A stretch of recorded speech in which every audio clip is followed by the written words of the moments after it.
读书也不急于这一会儿，困了就歇会儿。那怎么能行呢？这么多书还没背呢。这些好像都是我的书吧？对啊，全部都是你的医书。我说怎么书架上少了那么多？怎么突然想起来学医啊？帮你啊。帮我？哦。上次爹装病，幸亏你下毒才躲过一劫。后来我打听了，这毒理呀，亦是医理，所以我学医。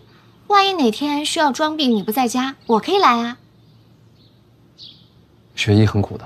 我不怕，这些书我都背了大半了。也不急于这一时。哥，要不你考考我吧？不用，你背你的，我就坐会儿。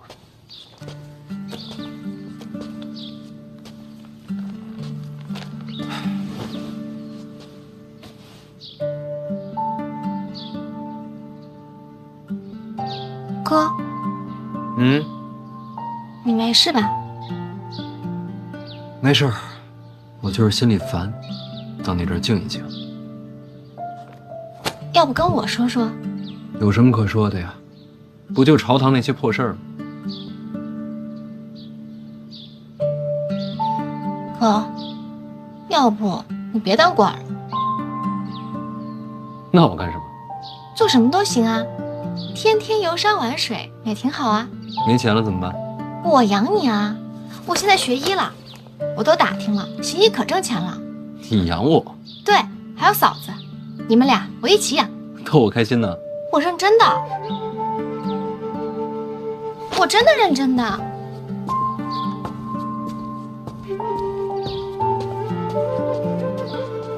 好，要是我真有一败涂地、无处可逃的一天，就靠你了。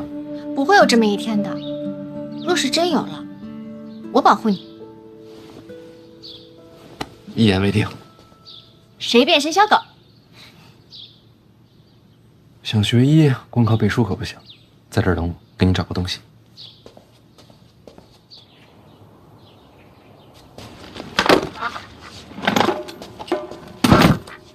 学医得见血。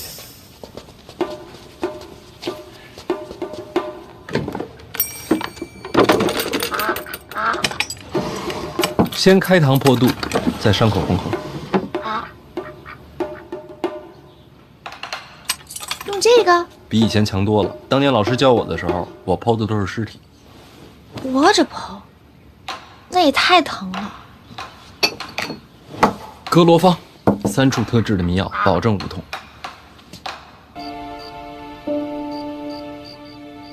他头在动，你明明看着我呢。哥，你回来啦！少爷，哎呀，不用跟我行礼。哎，回头跟你娘说一声，明天菜做的清淡点啊。知道了，少爷。怎么来我这儿了？是不是下不去手啊？缝好了。缝好了？都包扎好了。这精神挺好的，缝得不错呀。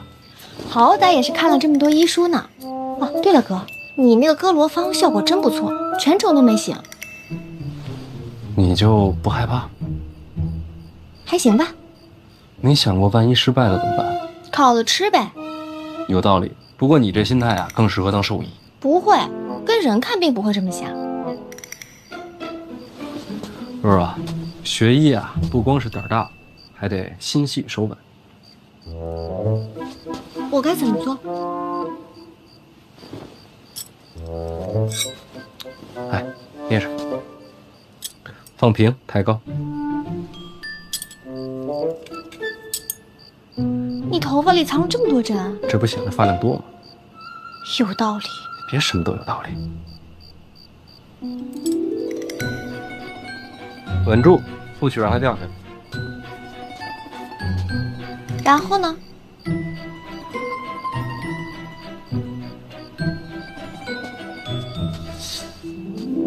你别说，这手还真挺稳的。然后就是学会在运动中保持平衡。首先呢，就得走起来。练到后来啊，不管是正着走、倒着走、前后左右、东南西北，哪怕是蒙上眼睛，它都不能掉。你哥我当年练这个的时候啊，老师说。然后呢？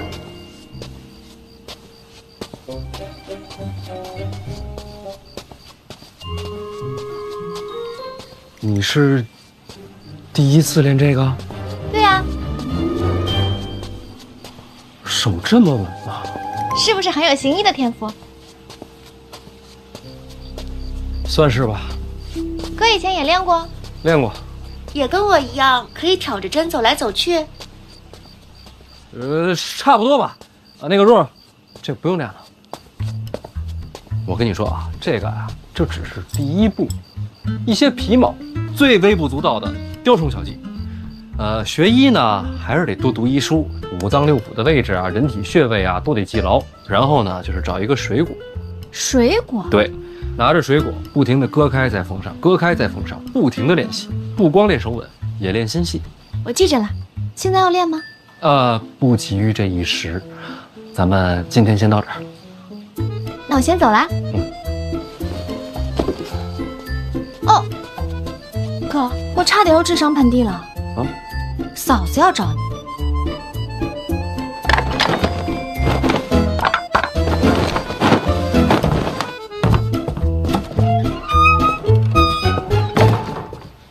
来了。你猜到我会晚上来？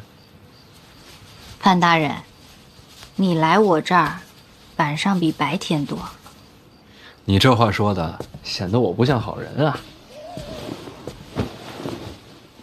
勋贵子弟拦路打人的事儿，我听说了，这应该是二哥暗中推动。我知道，都是被他当枪使。那些少年，你该打就打，该训就训，陛下撑腰，那些国公勋贵不敢怎么样。大不了你打完了，我再登门赔罪，好歹有个郡主的身份，他们打碎了牙也只能往肚子里吞。婉儿，咱俩真是珠联璧合。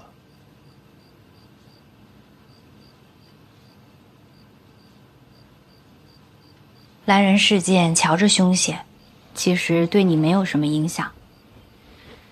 若是二哥真想报复，手段绝非如此浅显。所以你觉得这只是表面的报复，让你安心，觉得他计穷于此。而真正的杀招，暗藏其后。春闱监考才是真正的大事儿。我记得上一次提到这件事儿的，也是他。若二哥真有为你而设的阴谋，春闱就是最好的舞台。春闱科举是全天下文人学子的盛宴，所有寒窗苦读，所有披星戴月，一切辛苦煎熬，都是为了这个鲤鱼画龙、平步青云的机会。未来这段日子，天下人的目光都会集中在京都，所有希望和绝望都会在此上演。你我天生就应该是夫妻啊！所思所想如出一辙，这不是天生的姻缘是什么？你也是这么想的？春闱之后就是大婚，大婚之后我掌管那股财权，要想阻拦我，就只有春闱了。你有应对了？早就准备好了，就等李承则落子。那你千万小心。不过，斗输了也没什么，大不了咱们弃官不做，游荡天下。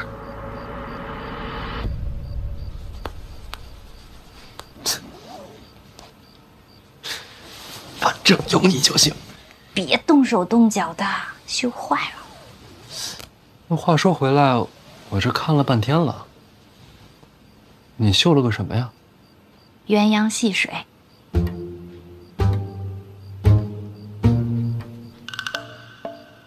正是鸳鸯。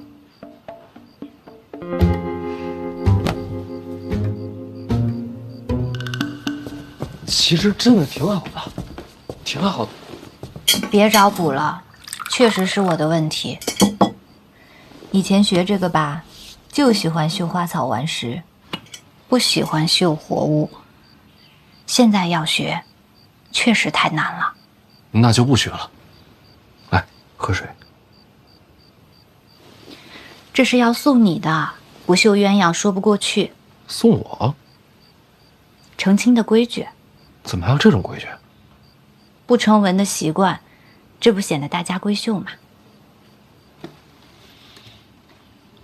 那你以前没练？以前觉得自个儿活不到成亲。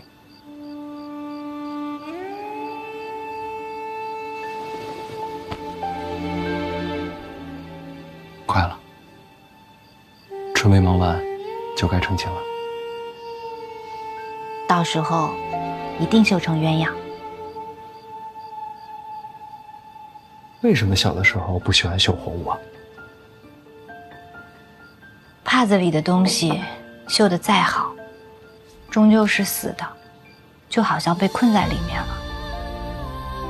我从小被关在宫里，染着病，无处可去，看见他们，就想到自己，心里别扭。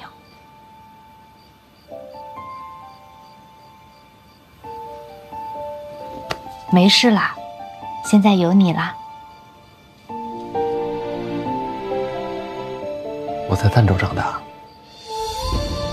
儋州是个港口，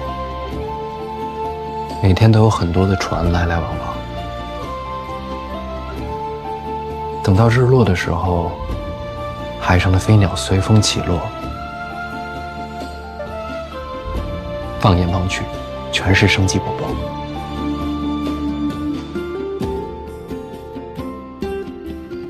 我从来都没有见过那样的景象。其实，我都没有离开过京都。成亲之后，我带你去看。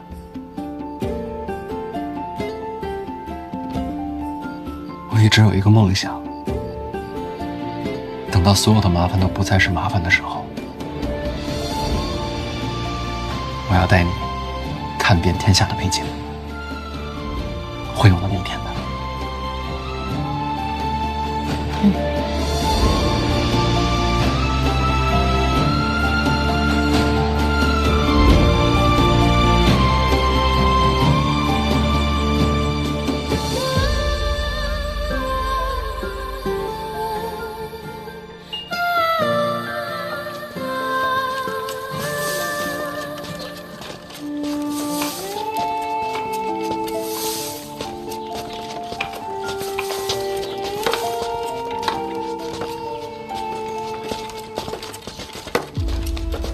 掌柜的，有空房了吗？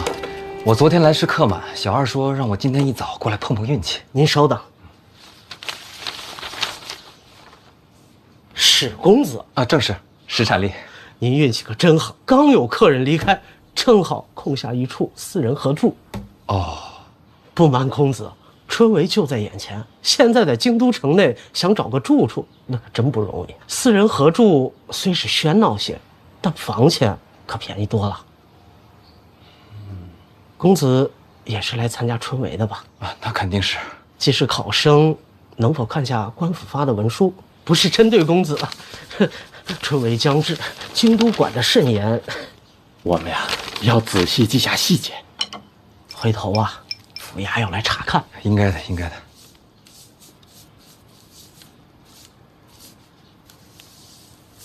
哎，掌柜啊，有没有更便宜的？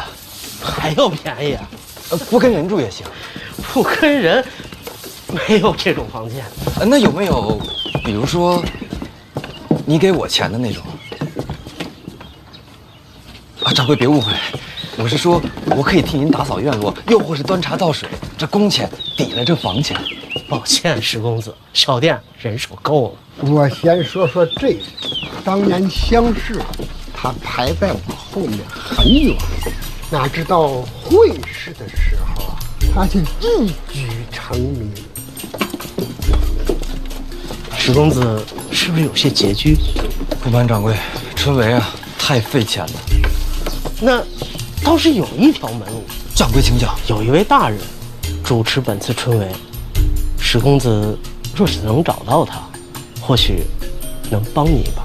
主持春闱是哪位大人？范大人，别来无恙啊！听闻范大人适才经世，别人都是惊讶，可在下不这么认为。从见到范大人的第一眼起，我就知道范大人的才华绝非凡俗可比。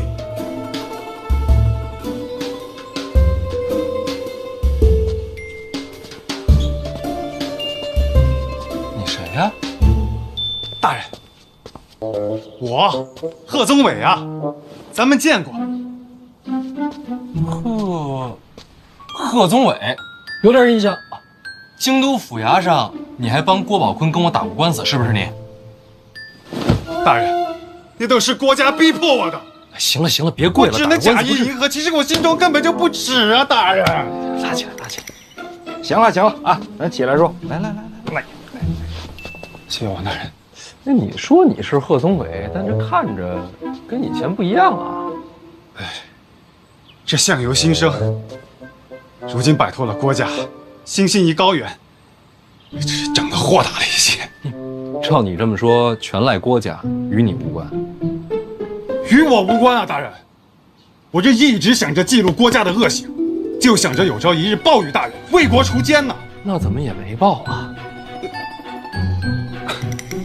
这不是大人的动作太快了吗？这郭攸之都入狱了，而在下也逃脱了魔窟，这一切都要感谢大人。大人就是贺某的再生父母啊！可别，你看着比我老，精神上的父母。你这是认亲来的啊？在下一生所学，都是为了献于庆国，献于陛下，献于大人。站住！参加春闱的吧？正是。找我干嘛？拜师啊！大人才华经世，又是贺某的再生父母，我等读书人就是为了忠孝节义。若贺某不来拜师，这天理难容啊！知道我是考官了是吧？绝对不是大人。大人，贺某是真的敬仰大人。大人，你是知道我的，我这个人最重礼义廉耻。若非大人换了旁人，我这说什么我也跪不下去啊！那你倒是站着说呀！我就跪着说，贺某一片赤诚，不知大人是否愿意收孩儿为明灵之子？孩儿愿天天侍奉义父左右，为义父尽孝。这刚才还拜师呢，这会儿都义父了。义父，孩儿飘零半生，孤苦无依，还望义父成全孩儿。大人，赶紧起来！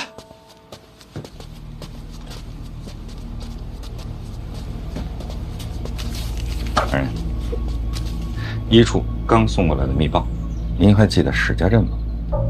当然记得，全镇被灭口那个。现在有活口了。石产地，史家镇被烧之前，他就来进京赶考了，所以他是整个史家镇唯一留下来的活口。昨天到了京都，按规矩呢，学子入住客栈，需要核实身份。邓子岳得着信儿，立刻就递过来。唯一的活口。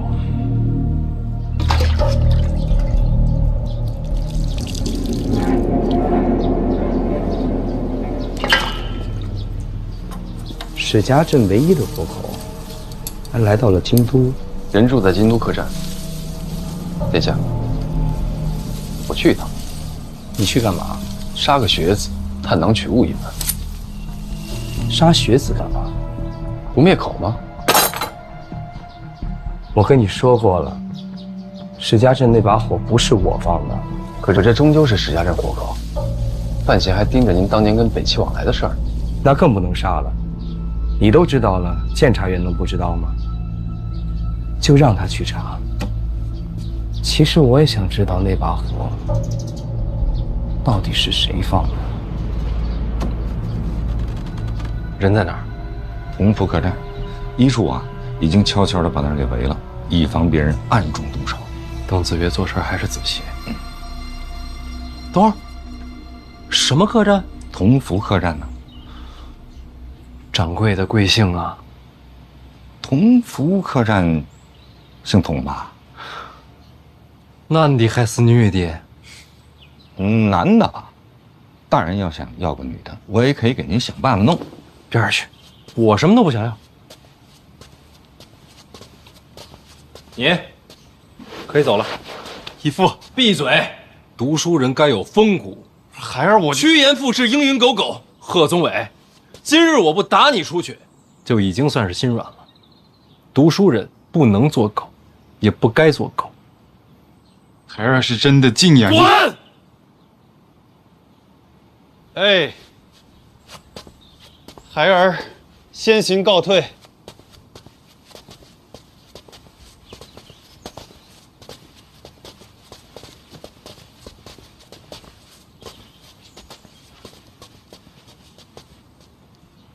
这是来投教您呢。我还是要脸的，这样的人我可不敢收。但愿天下读书人，不都是这般货色？这般货色呀，也是少见的。少年人总是昂扬的多。但愿吧。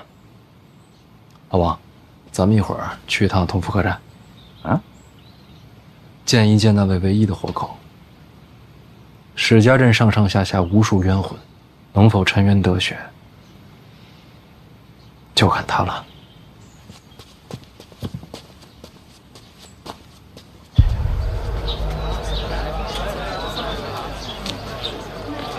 读书人不能做狗，也不该做狗。话都是好说，可人难做。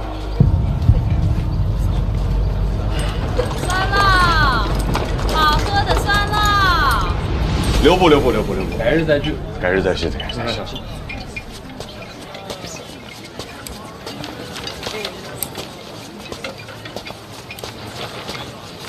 范公子来了，借一步说话。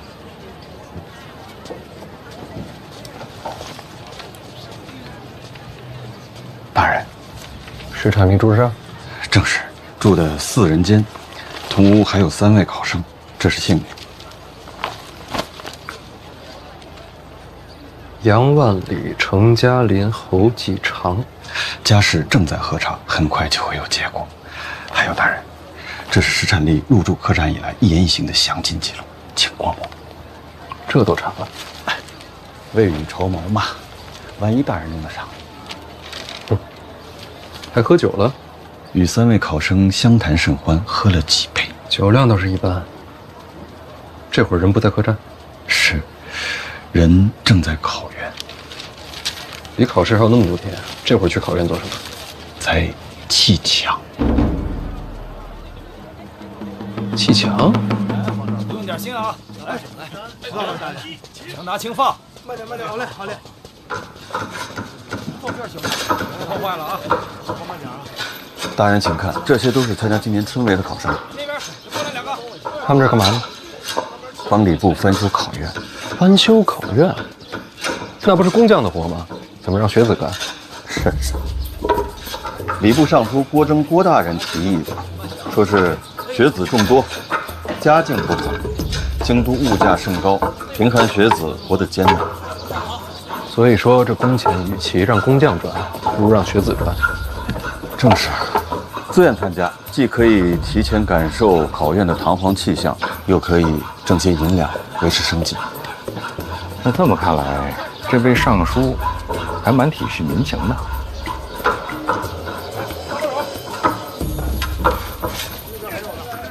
大人，那位就是郭尚书。这郭大人还亲力亲为啊！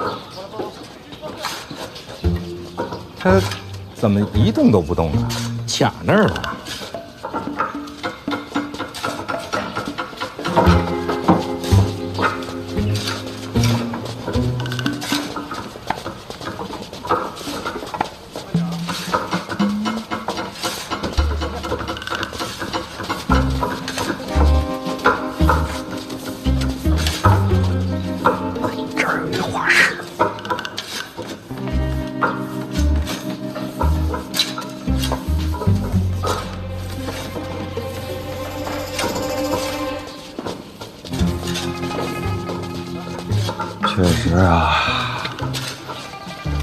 专修考院，既是公也是德，自然是要画像留念。朝中某些大人确实有此雅趣，有点意思。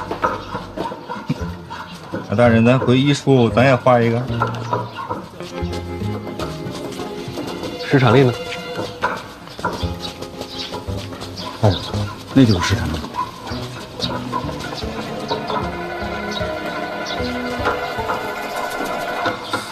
他这也是画像呢？这没看着有画师啊。部位倒是不一样。部位自然护的是尚书大人，没人在乎这些学子。里边再过来2个人。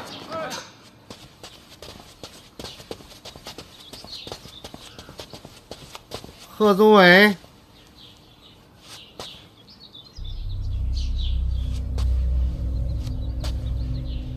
想不想入官场啊？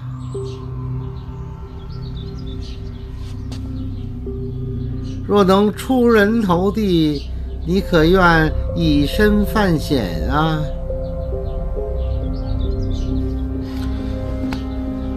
敢问阁下是？大家都小心点啊！哎，好，谢谢大人。李兄，阁下是？史兄把我忘了，咱们见过的呀。咱们见过吗？史兄是不是住在同福客栈？那倒是，4人同住。没错。家在边境，史家镇。你怎么都知道？你跟我说的呀。我跟你说过啊。那天醉酒，咱们聊过几句。啊。那晚有兄台吗？在茅房的时候。哦，那晚我喝多了，没记事儿。史兄这是手头拮据啊，确实不太富裕，同病相怜啊。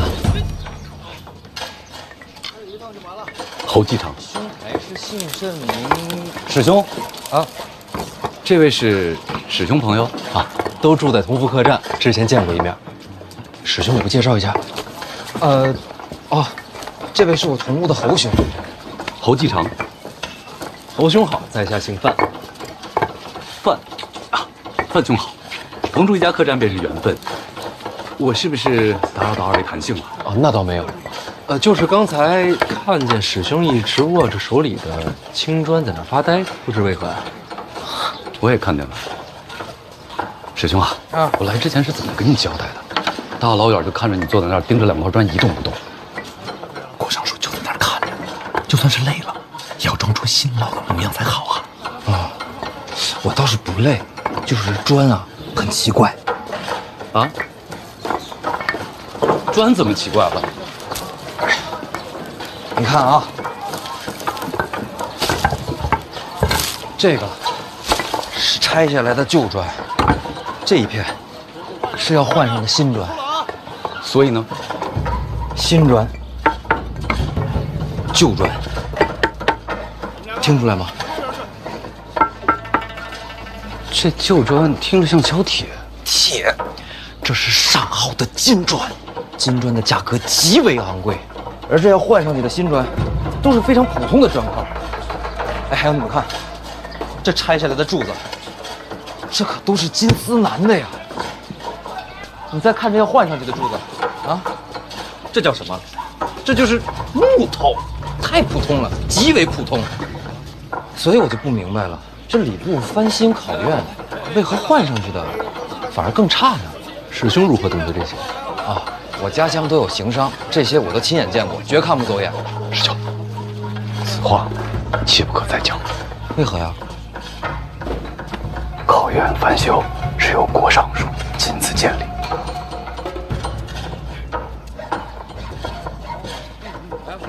那就更该告知郭尚书，免得他被人骗了。此事与你我无关，最好视而不见。可是，相信我。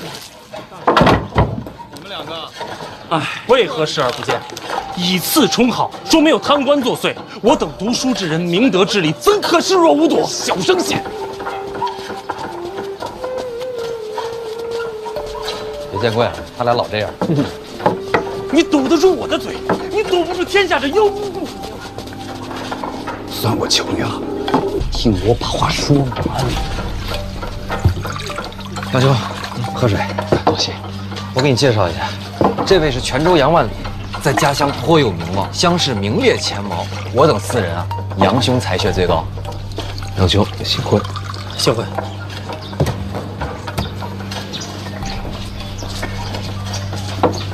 我这就去你接少读些书吧。就算是告发，我们的话谁会听啊？听说小范大人现在你认识小范大人吗？我可以认识。郭尚书认识小范大人吗？那是自然。你们2人谁和小范大人熟络？郭尚书。人家2人共同掌理春闱，要是早有往来，又当如何？我明白你意思了。你的意思是，小范大人和郭尚书沆瀣一气，狼狈为奸。我可没有这个意思。那你是什么意思？我的意思是，忍了，莫再提这件事了。如果这都能忍，那读书何用啊？就算要管，也不是现在。那是何时？杨兄，我问你啊，我们来京都是为了什么？做官。那我们来考院做工是为了什么？也是做官。那你现在做官了吗？没有。要管闲事，就认到我们也是官。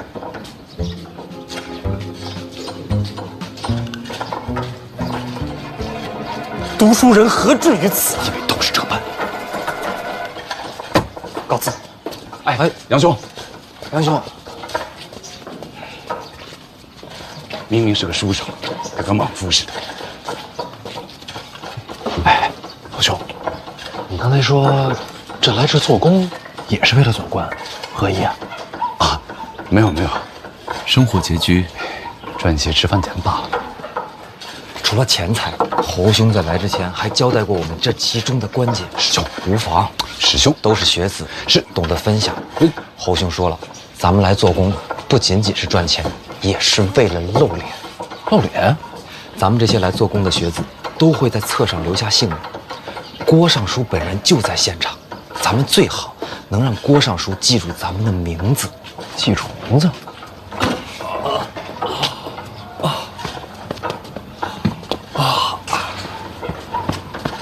范兄，你看，这么多考试的学子，若能被记住名字，就等于留下了印象。到时候看我们的考卷，说不定就能多看一眼。还是侯兄想的长远。如若不然，我们这些人哪有机会上榜啊？春闱考的不是才学吗？才学没有用，我们身份低微。这跟身份有何关系？范兄有所不知啊，每年春闱有多少学子？怕是成千上万吧。可是每科取的人就只有那些。皆向满室传言，朝中大员挑几个，宫中定几个，太学再选几个，然后再选些名士，剩下的还有多少可选的？这还没考呢就选人了？那些有钱有背景的，先拜山边，一睹头效，将来都是同僚，那些大人物自然要提拔自家门生。那有什么用啊？到了考场上，不还是拼才学吗？有人关照，胜过文思泉涌。依你所言，这科举春闱，不就是给朝中的高官挑狗吗？杨兄慎言呐，小心身家性命啊！范兄也是啊，听我就好，别惹祸上身。考前内定，考场如过场，这不就是舞弊吗？本来就是。小声些。可我也在想，若真如此，为何无人告发呀？告谁啊？那唐章的不也是官吗？那公平在哪里？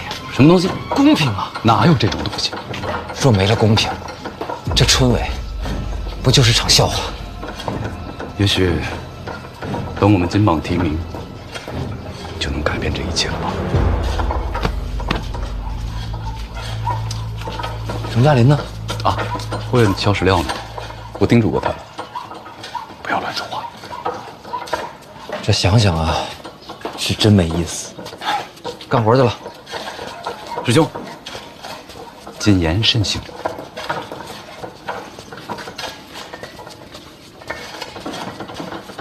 范兄，帮个忙呀？侯局长，哎，这也太厉害了，一个人搬了这么多趟。应该的，应该的，辛苦了。你怎么歇会儿？一上午看你没喝水了。哎呀，没事没事，好，应该的啊。不用吗？行吧，我再帮你多搬几趟。走。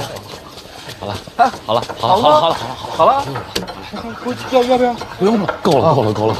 哎，樊兄，来，吃个饼，哎，你自己吃啊。那行，改天请你喝酒。好嘞，多谢啊。哎。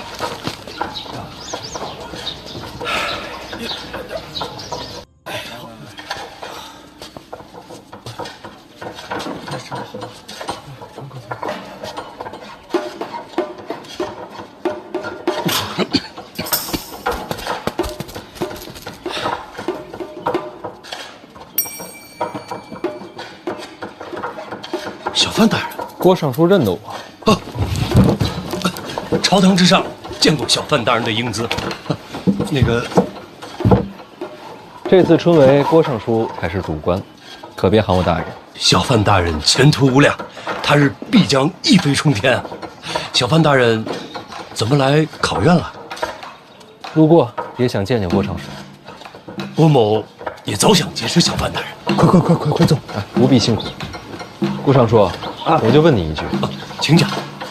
这考院翻修，石料砖块以次充好的事儿，你知道吗？也不是太次，也都经久耐用。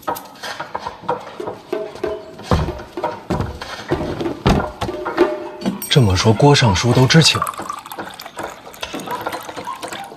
要说不知道，岂不是儿笑话？这翻修考院，户部可拨了银子。那肯定的，户部不拨银子，谁敢动工啊？经郭尚书这么经久耐用一番，还能剩下多少？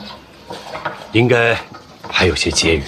那些拆下来的金砖和金丝楠也都不便宜。拆下来的砖木都在礼部的库房，结余的银两也都记在账册。郭某知道小范大人有凌云之志，立志要惩贪除奸，郭某是赞不绝口，绝不可能明知故犯。这次重修考院，没有1钱银子进到郭某的口袋，郭某问心无愧。小范大人如若不信，便可细查，咱们礼部配合到底。钱在账册，都在，砖木在库房，绝无缺失。那我就不明白了，郭尚书这么做，图什么呀？郭某既然身为礼部尚书，自然不能尸位素餐。咱们为官之人，就应该多做一些实事。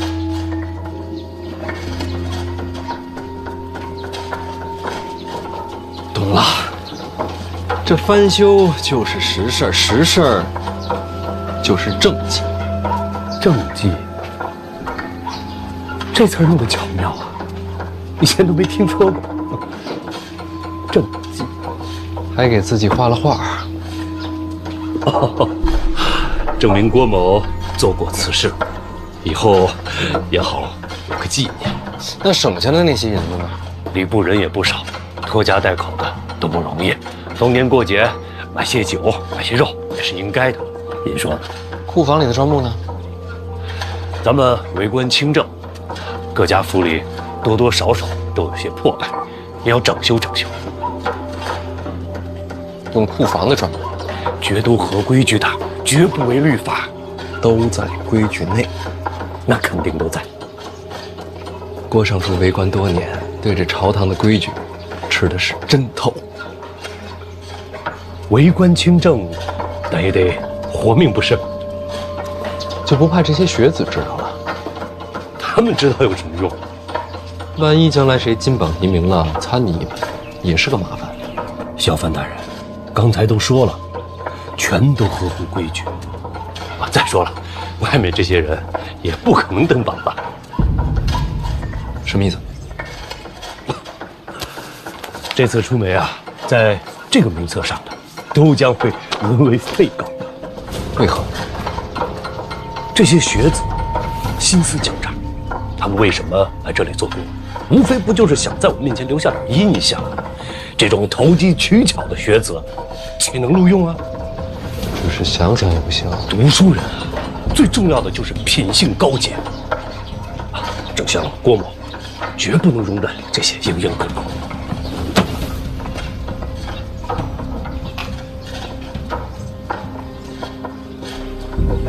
若非门外的学子有大人的门客，只是想给这些学子留条活路。小范大人品性最重要。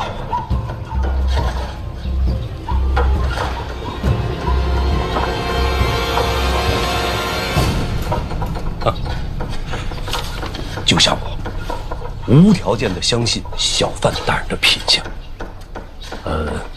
您想做什么，我没意见，按你的来。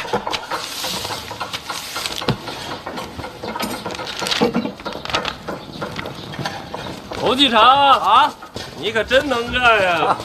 是啊，侯继常，你也太卖力了吧！应该的，应该的。你怎么那么厉害呀，侯继常？这来来回回好几千趟了吧？真厉害呀，侯继常！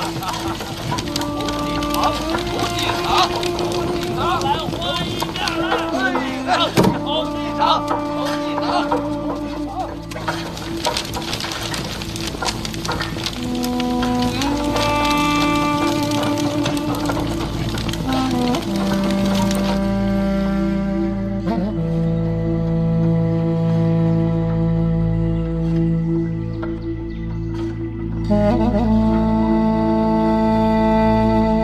明亮天光，辟邪树基，载臣之任。张善战道，积浊言情乎善。君子之道，造端乎夫妇，及其志也，达乎天地。哎呀，这些学子们啊，到了京都租房就不便宜，这家境贫寒的，就得想点赚钱的法子。人是真不少啊。那是啊，天下读书的种子，这会儿都在咱京都了。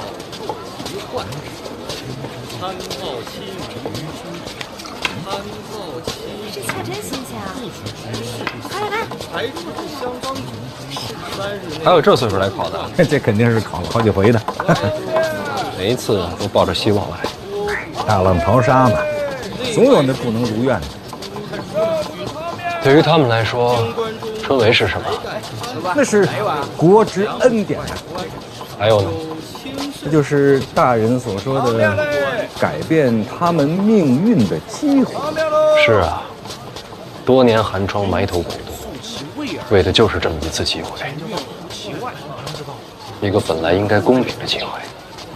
素富贵，行乎富贵；素贫贱，行乎贫贱；素夷狄，春闱舞弊，你听说过吗？哥们，够肥的，这监察院的吧？这一看就不是跑远道的。我就没拿东西，要不然我就别跟我打岔，我就随便问问。在上位，你随便说说。下，在下位不言上，正己而不求于人。那我就随便说说。则无怨。这春闱之前呀，很多学子那都已经登门拜师、卖身投效了。这些人考都没考，就把前程定了。考场不过就是走个过场。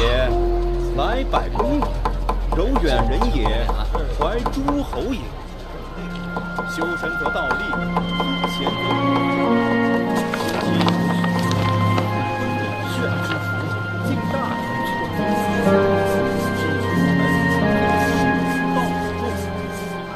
看这一段跟书上一样。还有这一段。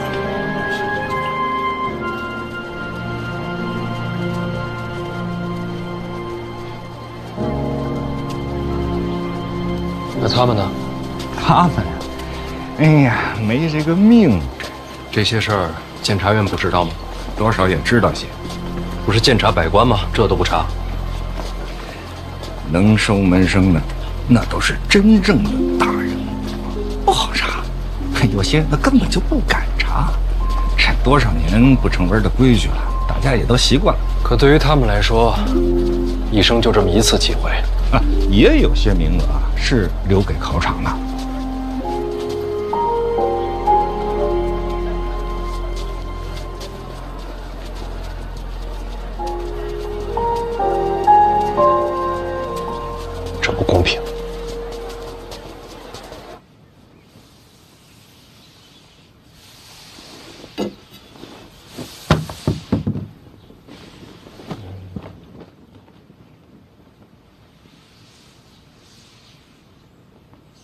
嗯。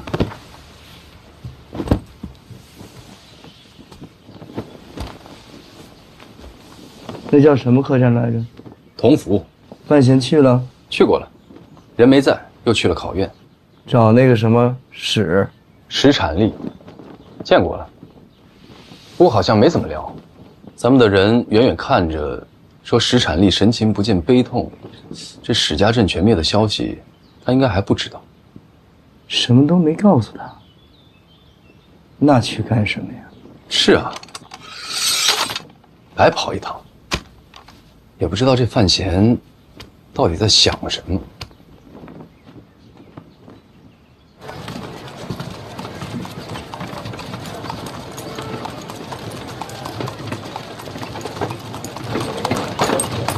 大人，想什么呢？其实也没想什么，没几天就是春闱了。这个时候知道家乡没了，史产力还怎么考啊？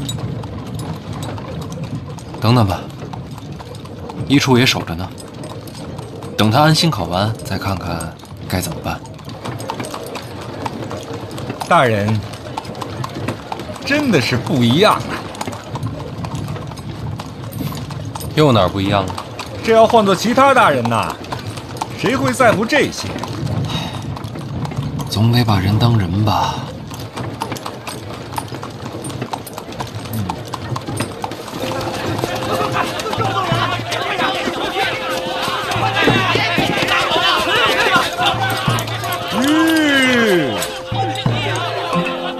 到家了吗？您快下来看看吧。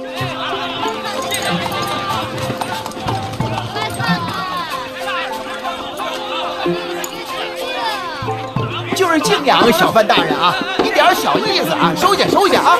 那不是星期五吗？嘿嘿，没错。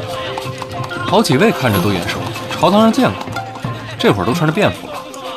穿官服那不是不好看吗？我那点心意啊，都在里边写明白了啊！告辞，告辞。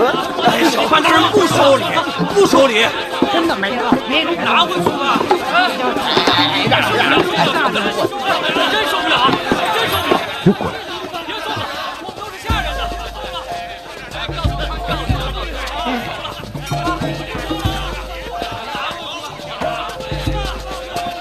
放这儿了啊！麻烦转交啊！这都是为了春闱呀，嘿，可不是吗？走吧，绕后面。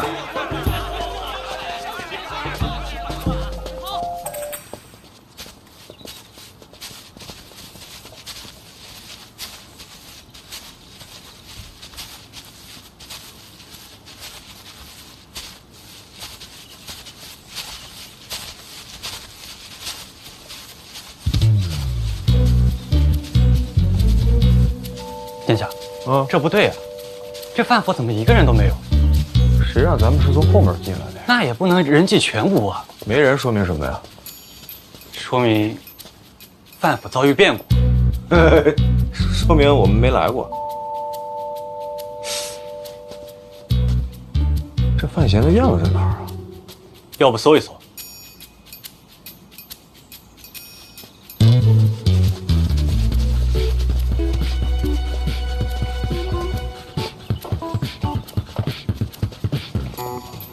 哎，哎呦！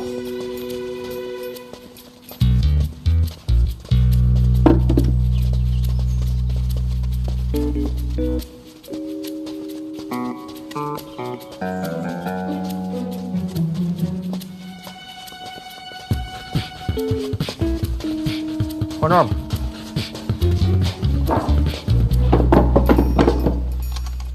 原路返回，府外等我。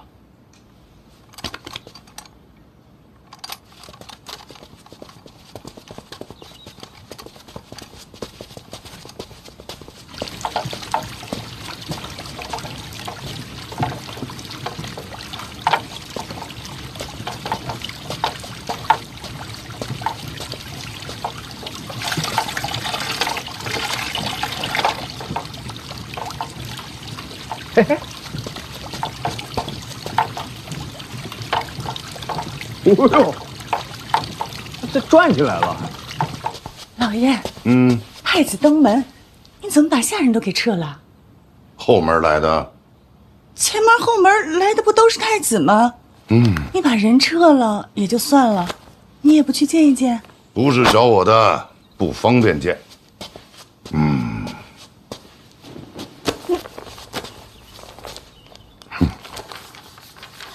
官场浮沉，哪个字最重要？哪个字啊？稳。且扫门前雪，休管他人霜。与己无关之事，少掺和最好。哦。老爷。那太子亲自登门寻范闲，为了何事啊？还能有什么事？春闱将至，打招呼来了。那为什么走后门呢？自己好好琢磨。你动我！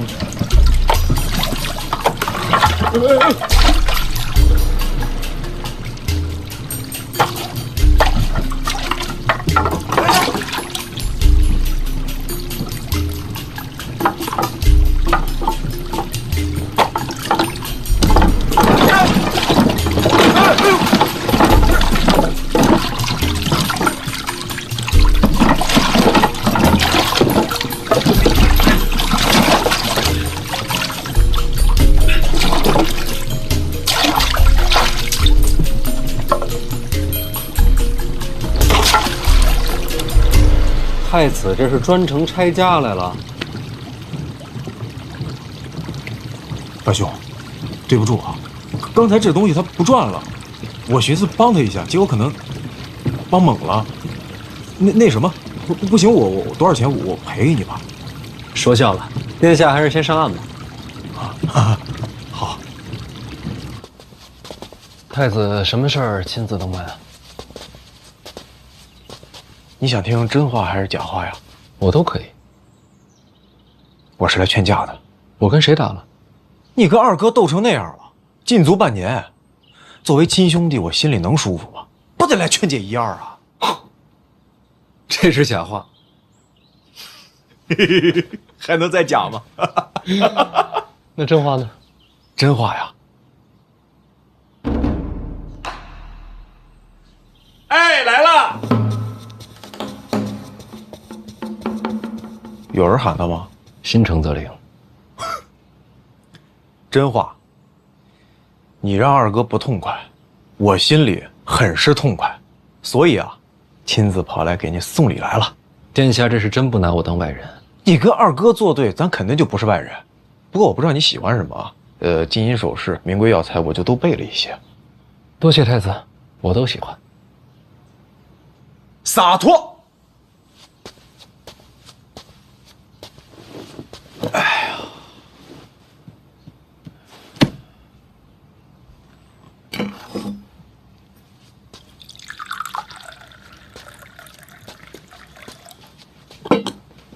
太子殿下不是专门来送礼的吧？主要是送礼。主要啊，还有一点小事。有多小？几个小小的名字。那春闱使胡明、超路是由你监督的吧？到时候这几个名字帮我扫一眼。殿下是想要我做什么？什么都不用做呀，抄录的时候什么都不用做就足够了。也没什么别的事儿了，我先走了啊。本来啊，这都是我下边人过来送的，后来我一想，咱是自己人，我也想你了，就亲自过来了，也显得用心。殿下真是用心了。哎，史家镇有活口啊，这都听说了。这事儿跟二哥走私有关系，我自然惦记在心里。后来怎么样了？那人是个考生，暂时没说，想等着先让他考完。按你说的办，我先走了。哎，莫送，我能找出去，反着箭头走就好了嘛。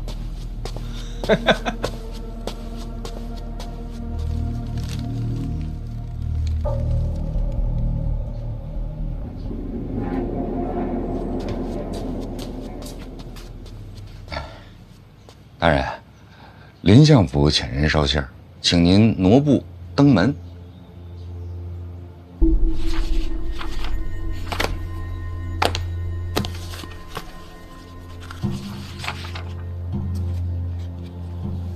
相爷，您瞧瞧这个可以吗？可以。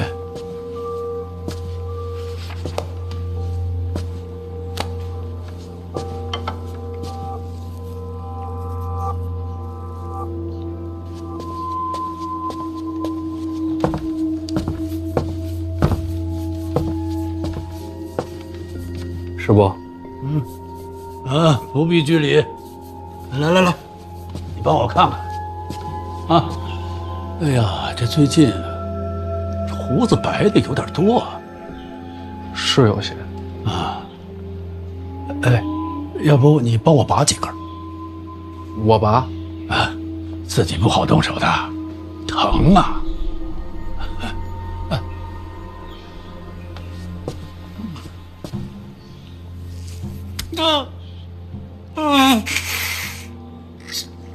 这啊！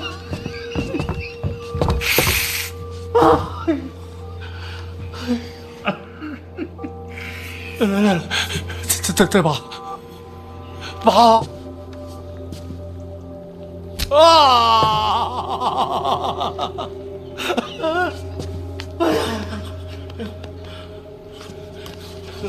再拔，拔！不拔了。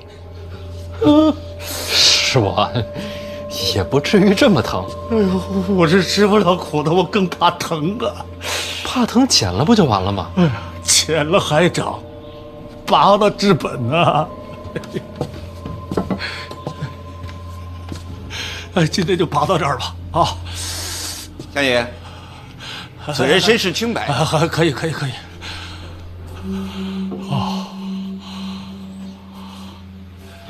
范闲，你看我这胡子还算齐整吧？精致。这做官啊，跟做人一样，细节处要留心。最要紧的是不露破绽。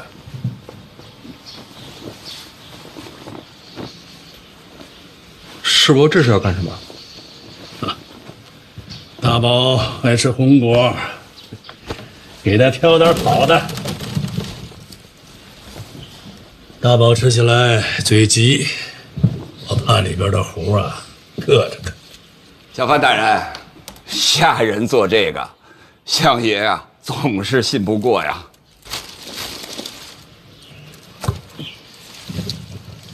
太子找你了？传得这么快？给你送名单。是。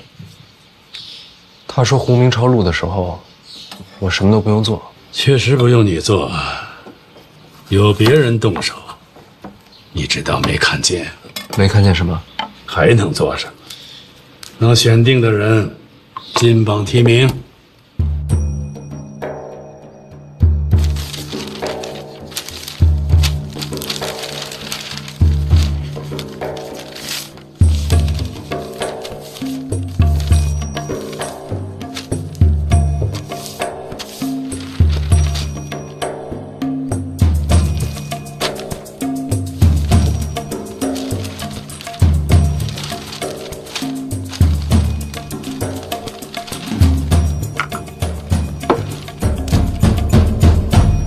胡明抄录的时候，就把人选出来，选中的人必定上榜。那要是文章不好呢，就没有人质疑吗？总会有办法的。所以你这个位子极为关键。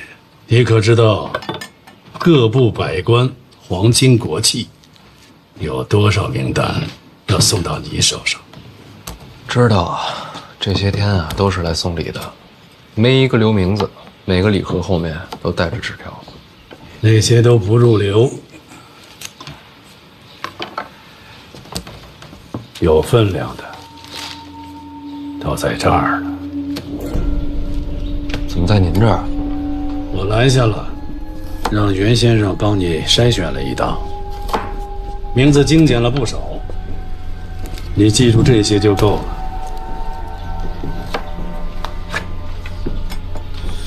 不是春闱吗？就不能各凭本事吗？这不仅仅是名字，更是人情世故。